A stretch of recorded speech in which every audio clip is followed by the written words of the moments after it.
I'm Aryeh Schwartz along with Rachel Galligan, and welcome to the Winsidr show where it's all about the W. After a weekend of WNBA play, we had to get back in the booth to discuss.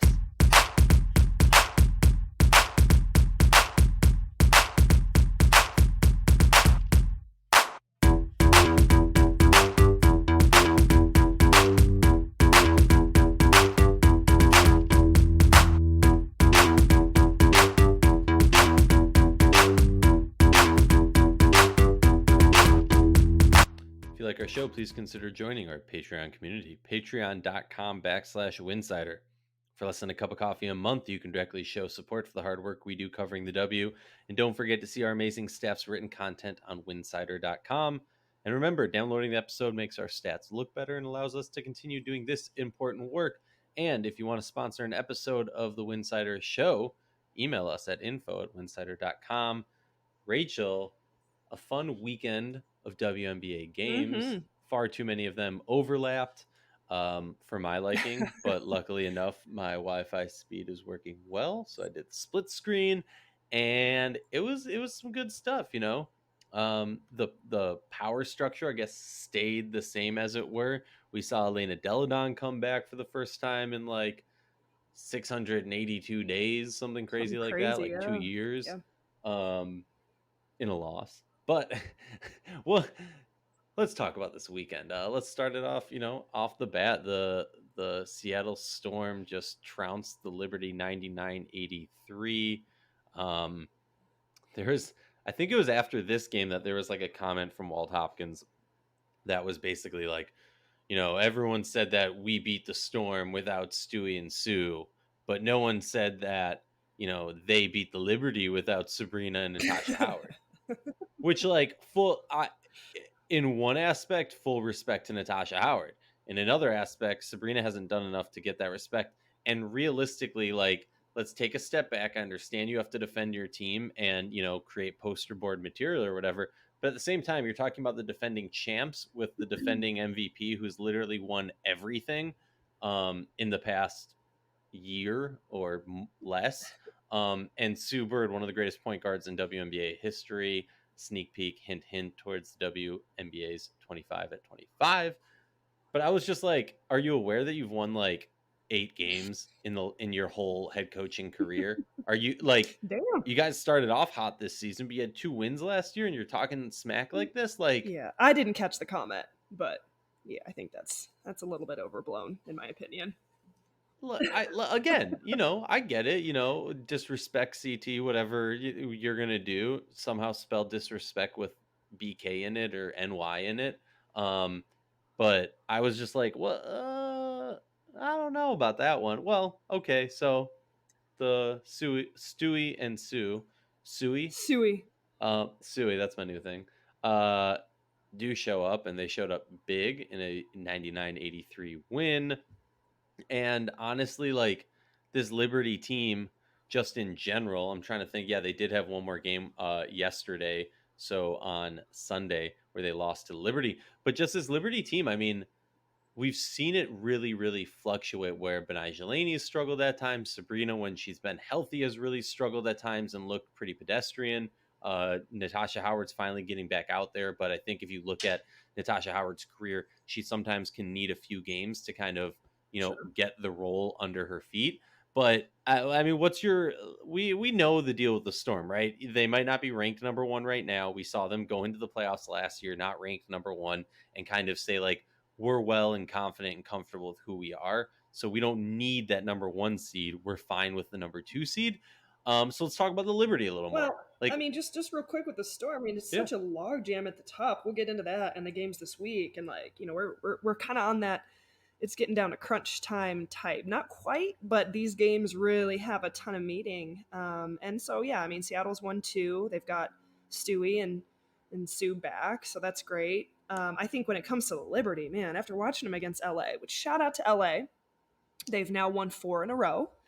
We'll get to them here in a little bit, I'm sure. But, like in terms of a win that had to be had, I think by both teams, really. New York to drop that one at home was really disappointing, and I felt like they were in control at certain times. Like, I felt like New York easily could have taken that game down the stretch, but just Should continuously have. shoot themselves in the foot with turnovers. I mean, they like it, not even forced turnovers, just sloppy miscommunication. I'm going to throw this lazy bounce pass on the perimeter that's going to get picked off, and that's just not a turnover. That's going to turn into another. That's a 4 point swing, you know. So you're not gonna get the place now. Obviously, yes, this team is young. There's a ton of potential there. You know, in hindsight of if we're comparing, you know, Liberty of years past, it's better. But man, they've had a lot of growing pains, and those turnovers, in my opinion, are the number one. Yeah. I mean, they have what, 3 players in the top 10 Yeah, top 10 for yeah. turnovers, and 2 of them are the top 3 players. Like, like, yeah, it's But they're bad still the shooting. team that like could go off and beat anyone any given night. Like Dallas is Because but okay, so how do I politically like word I this? think that New York has almost in my mind kind of taken over like the Dallas Wings. Like in terms of this is that wild card team that could go beat anyone any given night. I have them both kind of on that same plane. I don't know what the hell's going on in Dallas, you know, but I think like they both are young, they both have that star power, they both, you know, when they're clicking on all cylinders, it can be a problem. Um, I don't know, things to debate, things to talk about. Obviously, you look at the standings; it's a little bit of a logjam with New York, LA, and Dallas. But you know, New York they can go beat anybody. You can't take this team lightly. They're just so inconsistent. Yeah, but the thing is, Rachel, is you said that as a positive because you're a positive person. When I hear you say, this team is taking over the role of the Dallas Wings, there has not been a point But I'm in talking my about my no, I no, no, no, I hear what just you're saying, and excitement factor. Like, oh yeah, yeah, yeah, and I agree with it. but like, But I'm saying just from the perspective of a New York Liberty person, like that's not a positive. That's not where this team's trajectory was looking at the beginning of this season, or even where I feel like people hoped for it to be. Now, maybe it's a more realistic oh, I approach, think right? they're The Dallas exactly Wings, where they would be. Come on, well, yes, in that sense, but we also, I think it's fair to say, started off, they outkicked the coverage in the beginning of the season and sure. now have like gone back to what is respectably and understandably them, Hmm. right? So it's not a horrible thing, right? They're sitting better than the Dallas Wings, a team that's been in a similar process to them and had more talent earlier in that process than them. So like there is something to be said about it. But this is kind of a question I want to ask you as someone who has coached, as someone who is much wiser about basketball, the W, and everything in life than I. But except no, I'm joking. But I guess my question for you is like when I've had conversations with coaches and different, intelligent basketball minds, I always am like so curious about the turnover thing, right? Because is it a thing that is just an aspect of a player, right? You can look at a player and say, okay, they average this many turnovers throughout their whole career. This is what you expect from them. They take risks sometimes, whatever it is. Um, but I guess my question, it's kind of long-winded, so I apologize. But like when I talk to coaches about really good high skill players, one of the things that I've heard is like, if you're standing and bouncing a ball off of the like in the same position to a player 1,000 times, by the time you get to like time 900 or 500, you're not looking anymore. The player's there, you're just kind of bouncing it through habit versus like the same pizzazz that you would put in the first however many. So I understand that kind of like comfortability, but I guess my question is like at what point do we start to look at these teams, the Dallas Wings, the New York Liberty, and do we go, okay, you have this talent, you're underperforming, is it the coaching or is it just flat out they need more time to grow? I think it's a combination of everything. I mean, I know that's a cop out, but yes, there are growing pains that come with a team that's playing together. I think with New York, you know, you're throwing new pieces into this puzzle that have been together. We've already talked about Benigel Laney, and if we're going to have this podcast, we can't ignore the fact that she has her turnover percentage is definitely a chink in her armor of the way she plays. Now we talked about why that is. Remember, um, Nikki Collin brought up the fact that, and even Benai Jelani herself brought up the fact that she can be a little bit rushed at times. Like her decision making in that split second can feel rushed. And I think the scouting report is out. You want to rush her. You want to make her get uncomfortable on the catch, and she starts forcing things a little bit. That's out there, and I think. The scouting report is out there on Laney. So those adjustments, not just from Laney working through that stuff, but also a coaching perspective of where are we putting this team and this ball placement in a situation where like we're not making these same mistakes. I also just think like there's a level of like in order to take care of the basketball, like it has to matter. It has to matter. You can't just walk out and be like, yeah, we're going to take care of the basketball better. Like you have to practice that. In practice, the 5 days leading up to, or a couple days leading up to that game, is there an extreme emphasis on valuing the possession? And those are the things we don't know because we're not in those practices day in and day out. So that's the coaching aspect of it. Like how accountable is this team being held, when the lights aren't on and we're in the film room and they're in practice, like you're going to play how you practice. So I would be curious, from a coaching perspective, what sort of emphasis is being taken on the Yeah. turnover? Oh yeah. And here's the thing that I always want to say, and I wait or I pray for the day that I no longer need to say things like this. But let me be clear: as we criticize coaches, as we criticize all these people, players, coaches, media personality, whatever it is, you're here for, well, specifically for coaches and players, you're here for a reason, right? Like you've already proven enough to get that position. Whether there was some favoritism showed for you to get that position, we're not talking about. What I'm saying is like, you, just because a coach doesn't, a huge aspect of coaching is motivating the players, right? So you can be the best, X's and O's coach in the world. That doesn't necessarily mean that you are going, and you can even be the best like connection coach in the world. That doesn't mean you're going to be able to connect to every roster of players. It's kind of your job to find roster of players that you can connect to in certain ways also. But like, that doesn't mean you're a bad coach because a team is underperforming and we're saying this falls on the No, I coach, mean right? Like, this is a process. Like this is about trusting the process, and like you don't just go from one of the worst teams in the league to now you're in contention like in the matter of a year. Like these are growing pains, and these growing pains are going to last for the remainder of this year, and they're going to go into next year. Like it's a part of the process, and it's not being overly critical in a way that's like, man, they're not coaching or making the right decisions or whatever. Like I can guarantee you they're in the film room talking about the exact same stuff we're talking about in a much more in-depth way than we are.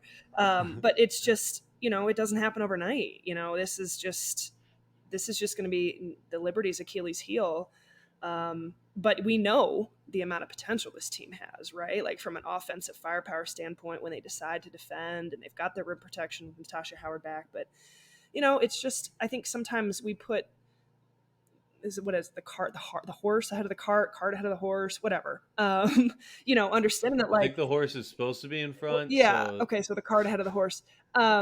Like it can't happen even in the course of a season, right? Like I think if you're the Liberty, like you're gonna take these games and those games that just are painful to lose, and as a fan, you're like, we're so much better than this, but like that loss is gonna help propel them down the road for a win that maybe they wouldn't have otherwise had. So it just takes time. Sorry, I'm off my rant now. no, you're good. Let's move on to the other. Before we get to the LA Woo. Sparks, another hot topic, another key aspect of the weekend was the return of the great, the masked Avenger. There's a name. There's a nickname somewhere there. Elena Deladon returns to the WNBA for the Washington Mystics. An 8-13 Washington Mystics. They lost the game, so now they're 8-14, 8.5 games out of first place, but a game and a half, I believe, out of eighth place that is held by the LA Sparks right now.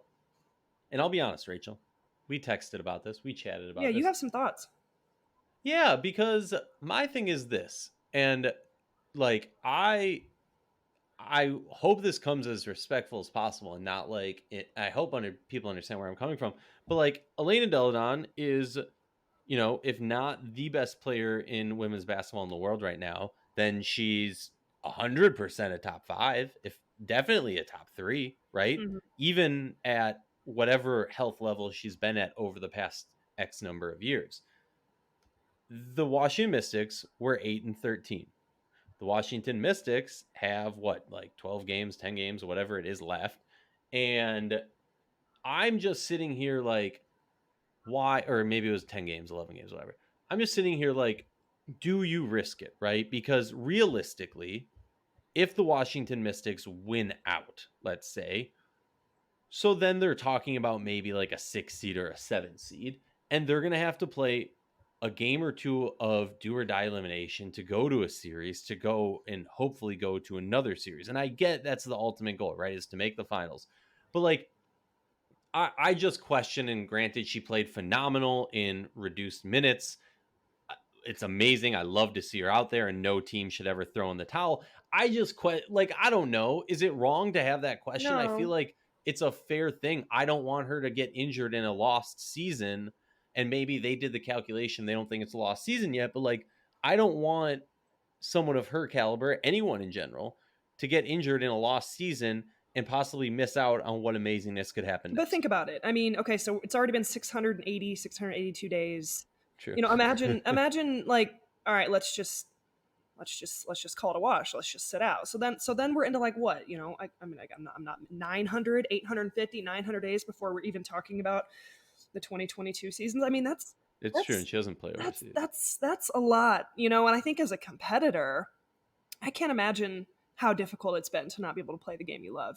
So I understand your concerns, and like, I have to believe that they've been overly cautious and delicate with this return, and maybe this is one of those things. It's like it's now or never. I've got to get back out there. I've got to get my body accustomed to playing again, and see what happens. I mean, there's still so much basketball to be played in her career, in my opinion. And if any team could hit some ridiculous, crazy stride, the Washington Mystics, with their star power, has that ability. I mean, do we think the Dallas Wings are going to? No. Do we think the LA Sparks are going to? No. So like say the Mystics just inch themselves into the playoffs, even as a 7 seed. Like you could win that elimination game, and I mean, I don't know. So I don't think the season is a wash for Washington. I think this could be it's primed for a really cool experience and run. I think there's the potential. Are the odds against it? Of course, I mean, they're 8-14 right now, 10th place in the league. But I think anyone who's followed this team, shows that there's something special here, especially if you can find a way to integrate Deladon with the way Tina Charles has been playing. Cloud coming on a little bit. So no, I think that your questions are valid.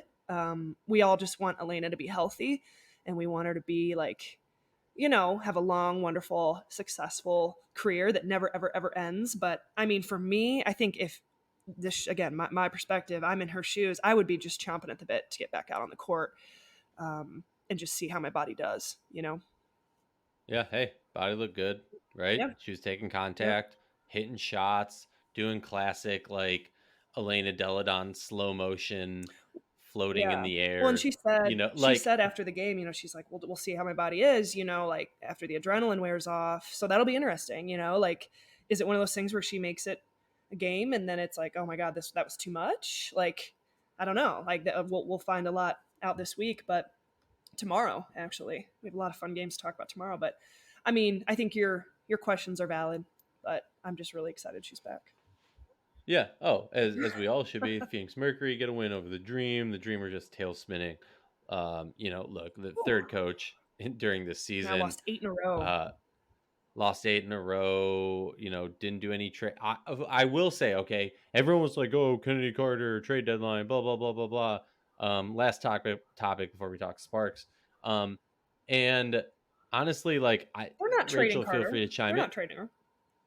Well, like, my thing is just this. If you look at the contracts, a lot of these players who play Kennedy Carter's position aren't necessarily going to be around for that much longer. They have Mm-hmm. her on a rookie scale contract, and they don't have a coach or a GM. So how stupid would ownership be to say, hey, we're going to trade away our trade pieces, Mm-hmm. or like all of our, trade value, before we hire the Right. person who's then going to hopefully Mm-hmm. guide us to the next stage of our Yep. career.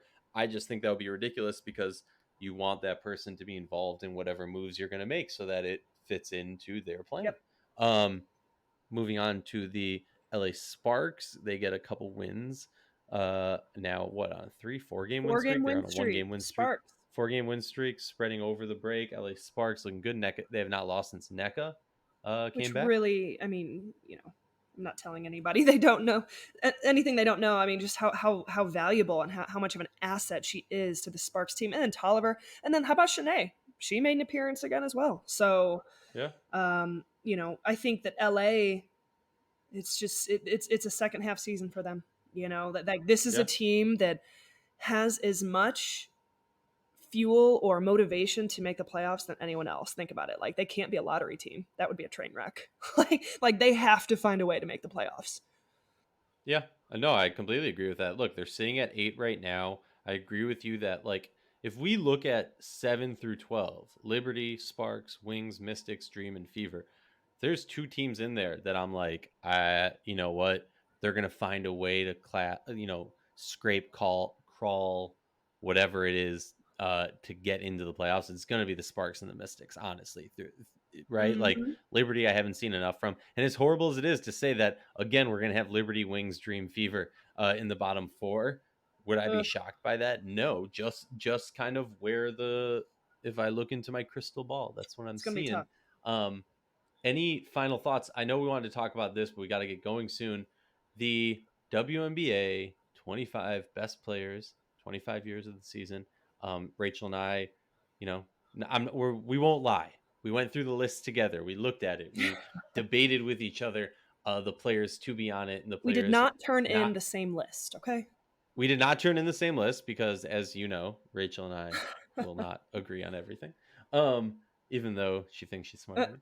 But like there was some really It tough is tough. ones because it came down to, okay, individual awards, team awards, and then there's players where they have all those individual awards, like Angel McCautry. She's a player that we went back and forth with a lot on, and some people might scoff at it, but you look at the list and there's you don't want to be too dated in modern people or too old in older players. But Angel McCautry, one of those players who like has been to many finals, is at certain points carried her teams to those finals is definitely not the right word. But she was just one of those tough players. I'm not going to reveal where we sided on it, but she was one of those tough players where it's like, ooh, she checks this box, but not that Yeah, box. How do we yeah, decide? there's a lot that like the first 20 are fairly like, okay, they have to be in here. And then you get to the final 5-ish, 3 to 5-ish, and like, I mean, you could sit there for hours looking at numbers and stats. And again, it all comes down to the metric you individually think about. Like for me, I kept falling back and thinking about just sheer skill. Like I'm thinking about certain players like a Liz Cambage, like versus accolades and awards and MVPs and championships. So like how do you gauge what your top 24 top 25 is? So really challenging exercise. Not fully complete, but yeah, we definitely are getting close. We got to turn those in. I'll be very excited to see the final list when it's announced. Yeah, me too. I'm very curious to see, what other people. I wish I could see everyone's individual list, or I hope some people publish their 25, just because it would be interesting to see, like, fans, media, kind Yeah. of where the differences Yeah. were. Um, all that data would be pretty pretty Yeah. cool. Well, Rachel, as always, I appreciate you making the Hold time on, I want to talk about to the games join. coming up Oh, good call. I didn't because even think about that. because we got a big one tomorrow on Tuesday, and I'm very upset that it's not on national television. Um, What game is on Tuesday? Las Vegas Aces and Connecticut Sun. Again, we talk about that logjam at the Ooh. top of the standings. It's going to be at 7 p.m. Eastern Time on ESPN3, while at the same time, Seattle Storm and Minnesota Lynx are on ESPN2, flagship, whatever you call it. I kind of wish that were a little flip flopped. Yeah, definitely. I think, notoriety, fine, whatever. Sparks Mystics, honestly, I think will be a good one too. Hopefully Delhi. That'll be a good one too, Um because right? I mean, you got LA coming in to your house and like they're feeling confident, as confident as they have all year. I mean, Oh yeah. and Washington's still kind of figuring out what do we have here. Does Deladon play again? How is she feeling? That'll be interesting. You know, Chicago Sky and a Dream. You know, that's why we have not talked about Chicago on this podcast. My beloved Do you Sky. want to? No, it's just disappointing. You know, like so if you're Chicago, that's Yeah. a must win. I mean, obviously. So Oh yeah. Well, that's a must win because that's one of their few games in the rest of the season that is against a team brutal with a second losing half record. schedule. Yeah, exactly. I mean, they need to pick these wins and use these Yep. wins and losses, honestly. Like, I've been stressing this. They need to do their best to be in the set, like to skip the first do or die, Mm-hmm. excuse me. But more so than that, just hit the ground, like hit a hot streak right before the playoffs. Like that's the point of the season that we're at, in my opinion. Yep. If you want to have a deep playoff run, like you're not going to go on a Yep. what like they've got, let's say they've got 20 games left if they make it to the finals. You're not going to go 20-0, right? So like realistically, you need to just hit that at the right Mm-hmm. point. That I mean, Mm-hmm. just my thoughts. But hey, they'll probably beat the Dream. That's a perfect game, and I completely agree with you. We have the top four teams playing against each other, and then we have two teams that are fighting for those last playoff spots, playing each other. So Yeah. I'm excited Yeah. for that. It should Minnesota. be a good set of Minnesota and games. Seattle will be a good one. I mean, I'm gonna have to do the split Yeah, screen on that. That's gonna be. I hate when they're at the same time. It's so frustrating. I mean, all four games at I the same know. time. Damn. Could we have I staggered them a little bit? right. All right, let's do All pick them right. real quick. Rachel, Aces or Sun? Who you going with? Oh, I'm going Sun. Yeah, me too. Um, Sparks Mystics. I just haven't been impressed by the Aces recently. Sparks Mystics. Who you going I with? think Mystics. Me too. Um, even though I like the scrappiness of the Sparks, I just think, I would love to see the yeah, Sparks win it, but I don't know. At yeah, Washington, that's tough. yep. Storm Lynx. I'm gonna go Lynx. Ooh, ooh. I'm going I mean, Storm. I think it'll be Storm, but I'm gonna go crazy here because we can't have the same vote. And I think Minnesota at home, they could get hot, they can have a great game. Fouls could be dominant. I don't know. We'll see. We'll see. Sky Dream. I think we're both going Yep. Sky. All right, so it comes down to Lynx Storm. The Minnesota native, not going with the home team. But hey, Rachel, appreciate you as always. Have a great rest of your Cool. day. Peace.